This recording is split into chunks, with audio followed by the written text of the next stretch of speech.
Hello friends, आप लोगों का बहुत बहुत स्वागत है मेरे यूट्यूब चैनल पे। आज मैं आप लोगों के लिए लाया हूँ एनर्जी के जनरल अवेयरनेस का एक नया सेट, जिसमें आप लोगों को 30 क्वेश्चंस मिलेंगे और ये क्वेश्चन बहुत ही इंपॉर्टेंट हैं जो कि आपके एग्जाम्स में पूछे जा सकते हैं।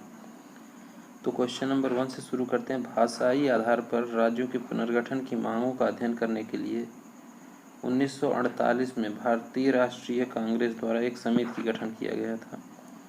इस समिति का अध्यक्ष कौन था? तो इस समिति के अध्यक्ष थे एस.के. धर। कौन सी समिति थी? फजल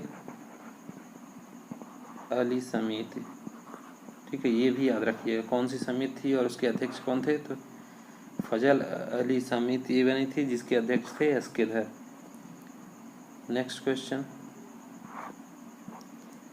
किस नदी को तिब्बत में सांगपो और बांग्लादेश में जमुना कहा जाता है? ठीक है, तो ब्रह्मपुत्र नदी को तिब्बत में सांगपो के नाम से जाना जाता है और बांग्लादेश में इसको जमुना के नाम से जाना जाता है। ठीक।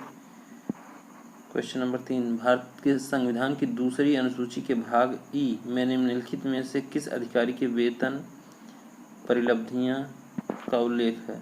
तो नियंत्रक एवं महालेखा परीक्षक, कंट्रोलर एंड ऑडिटर जनरल के वेतन और परिलब्धियों के बारे में जो है भारतीय संविधान की दूसरी अनुसूची के भाग ई में लिखा गया है। ठीक है, CAG, controller and auditor general.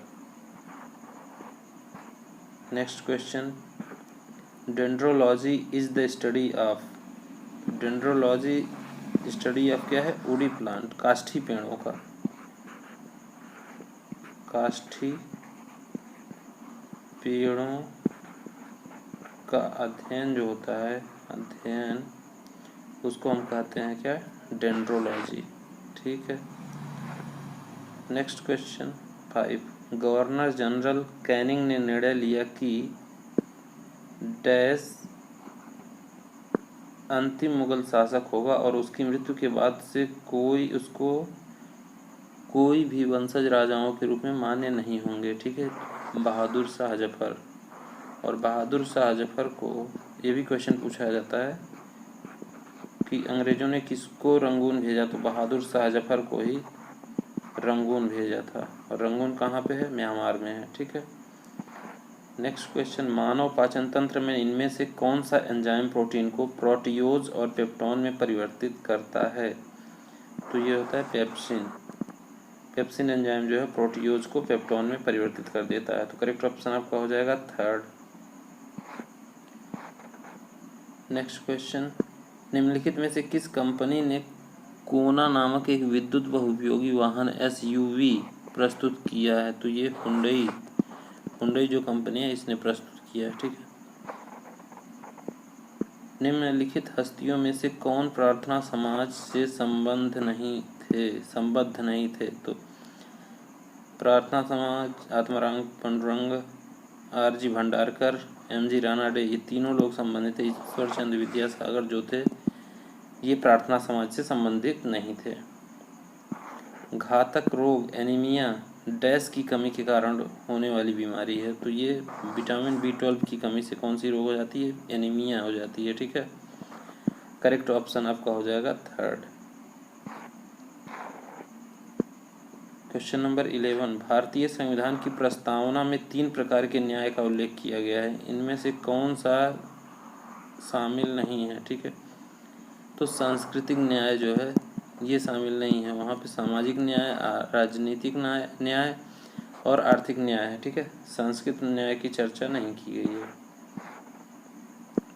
इंद्रधनुष का निर्माण पानी की प्रलंबित सूक्ष्म बूंदों द्वारा प्रकाश के डैश के कारण नहीं होता है। तो ये अवशोषण के कारण नहीं होता है। ठीक है, करेक्ट ऑप्शन आपका हो जाएगा B। निम्नलिखित में से जल निकायों में से किसकी लवणता सर्वाधिक होती है? तो सबसे ज़्यादा जो है वान लेक का खारा जल, सबसे ज़्यादा खारा जल किसकी होती है? तो लेक वान, एक वान लेक है जिसका पानी सबसे ज़्यादा खारा होता है। ठीक है, मानव रक्त का सामान्य pH लगभग होता है, तो ये होता है 7.4 ह्यूमन ब्लड। का जो pH मान होता है वो 7.4 होता है। ठीक है, निम्नलिखित में से क्या विटामिन B12 का समृद्ध स्रोत नहीं है? तो सूर्य का प्रकाश जो है विटामिन B12 का समृद्ध स्रोत नहीं है। मछली है, मांस है, अंडा है, इन सब में जो है B12 मिलता है, विटामिन B12 इस सब में मिलता है। ठीक है, निम्नलिखित में से कौन सा विकल्प भारतीय संविधान में मौलिक कर्तव्य के रूप में सूचीबद्ध नहीं है?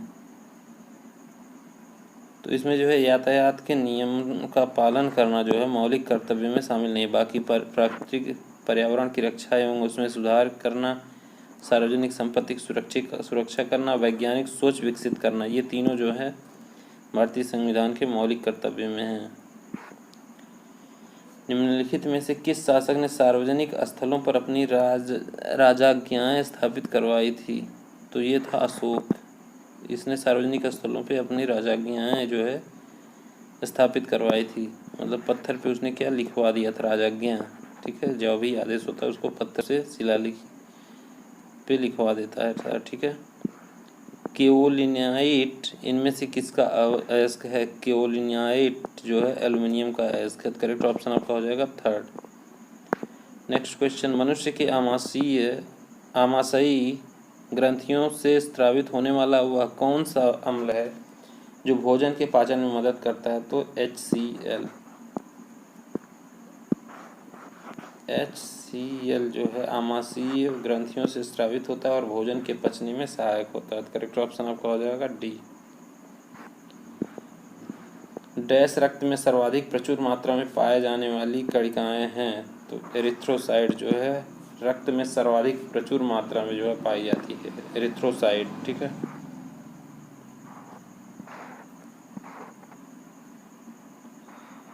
The prestigious Golden Peacock Award are conferred for the contribution in the field of, मतलब ये जो गोल्डन पिकॉक अवार्ड है ये किस फील्ड में दिया? तो ये दिया था कॉर्पोरेट गवर्नेंस एंड सस्टेनेबिलिटी। ठीक है, तो करेक्ट ऑप्शन आपका 3rd हो जाएगा।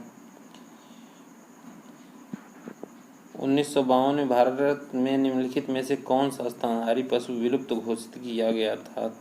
तो 1952 में जो है चीता को विलुप्त स्तनधारी घोषित किया जा चुका था। ठीक है,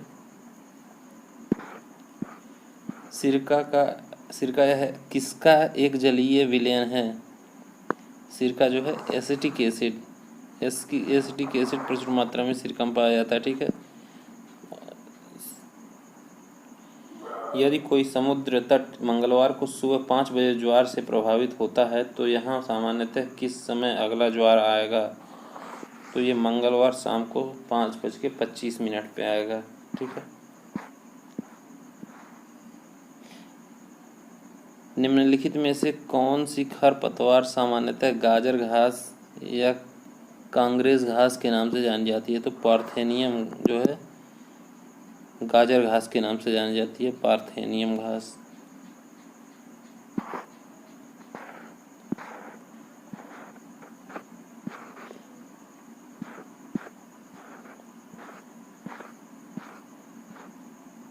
भारी जल के बारे में निम्नलिखित में से कौन सा कथन सही नहीं है? तो इसमें आपका 2nd सही हो जाएगा, यह पीने के लिए पूर्णतः सुरक्षित है। तो भारी जल पीने के योग्य नहीं होता है। ठीक है, तो करेक्ट ऑप्शन आपका हो जाएगा 2nd।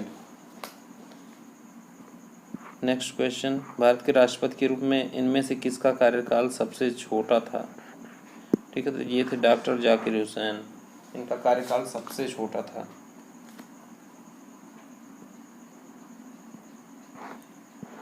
सैन्य दस्ते की भागीदारी के संदर्भ में डैश नेपाल के साथ भारत का सबसे बड़ा सैन्य अभ्यास है? तो भारत और नेपाल के बीच सूर्य किरण जो है युद्ध अभ्यास होता है। पृथ्वी का औसत घनत्व 5.51 ग्राम पर सेंटीमीटर क्यूब। पृथ्वी का औसत घनत्व जो होता है वो 5.51 ग्राम पर सेंटीमीटर क्यूब होता है। ठीक है, विटामिन D3 का रासायनिक नाम क्या होता है? तो विटामिन D3 का रासायनिक नाम होता है कैल्सीफेरॉल। ठीक है,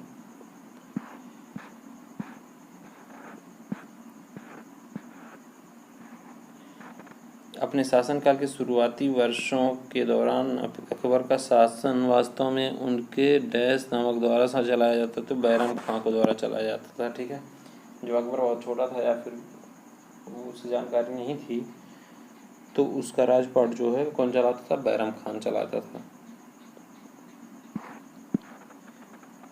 गैलेना, गैलेना ब्रैकेट में रंगा किसका अयस्क है? तो गैलेना जो है सीसा का अयस्क है। करेक्ट ऑप्शन आपका हो जाएगा सी।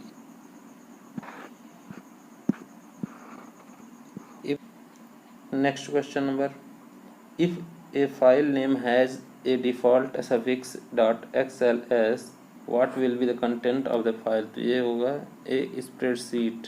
करेक्ट ऑप्शन आपका हो जाएगा सेकंड, स्प्रेडशीट। हमारे सौर मंडल के प्राकृतिक उपग्रहों के संदर्भ में निम्नलिखित में से कौन सा कथन सही नहीं है? तो इसमें जो है डी सही नहीं, केवल ग्रहों के प्राकृतिक उपग्रह होते हैं, ये बिल्कुल गलत है। ठीक है, तो करेक्ट ऑप्शन आपका हो जाएगा 4, क्योंकि इसमें पूछा है कौन सा कथन सही नहीं है, तो ऑप्शन 4। कंप्यूटर पर MP4 फाइलें प्रदर्शित करने के लिए इनमें से किस सॉफ्टवेयर का प्रयोग किया जाता है? तो ये किया जाता है विंडोज मीडिया प्लेयर का उपयोग किया जाता है। ठीक है, which of the following substance is not used as coolant in nuclear reactors? तो ये होता है आंसर इसका ग्रेफाइट। ठीक है, करेक्ट ऑप्शन आपका हो जाएगा सेकंड। नेक्स्ट क्वेश्चन, निम्नलिखित में से क्या कौन सी एक स्वतंत्र भारतीय उपग्रह आधारित स्थापना प्रणाली है? तो ये कौन? नाविक। करेक्ट ऑप्शन हो जाएगा third. In the contest of transport facility India's first indigenous fare collection system has been renamed या फिर नेम्ड स्वीपर।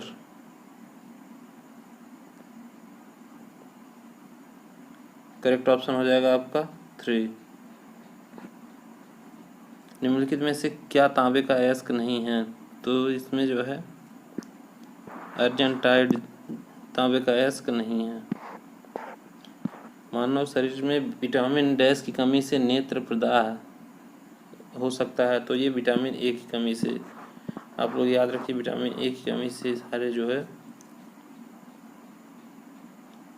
आँख से रिलेटेड प्रॉब्लम्स होते हैं, आँख से रिलेटेड जो भी बीमारियाँ होती हैं विटामिन ए की कमी से होती हैं। आज की वीडियो में इतना ही क्वेश्चन रखते हैं, नेक्स्ट वीडियो जल्द ही आप लोगों के लिए अपलोड किया जाएगा। आप यूट्यूब चैनल को सब्सक्राइब कर लीजिए और ज़्यादा से ज़्यादा शेयर करिए, क्योंकि आने वाले और भी जेई के एग्ज़ाम्स जो आ रहे हैं उनमें और बेहतर तरीके से टेक्निकल आप लोगों से डिस्कस किया जाएगा। तो ठीक है, वीडियो देखने के लिए बहुत बहुत धन्यवाद। चैनल को सब्सक्राइब करिए। Take care, good bye.